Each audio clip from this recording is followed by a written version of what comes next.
Təşvişi necə azalda bilərəm? Çox yaxşı sualdır. Çünki təşvişi azaltdığınız zaman avtomatik sizin gəliriniz də artır, həyatınız da rahatlaşır, hər şeydə rahatlıqla həyatınızda yarada bilirsiniz. Təşvişin səbəbi isə emosiyalardır, psixolojik durumumuzdur, həyat səviyyəmizdir.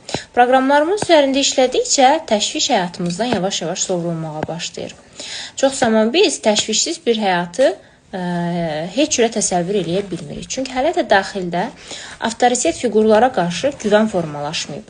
Uşaq vaxtından bu avtoritet fiqurlar kimdir? Atamız, anamız və ya yaradan. Bu fiqurlara güvən formalaşmayıbsa uşaq vaxtından bizdə, sonradan da özümüz öz daxilimizdə bu avtoritet fiquru yaradıb da özümüzə güvənə bilmirik. Çünki əgər bu həyatda dəqiq güvənsək, dəqiq bilsək ki, özümüzü hər zaman qoruya biləcəyik, hər situasiyadan çıxara biləcəyik və hansısa bir böyük qüvvə qayğımıza qalır, biz təşviş yaşamayacağıq.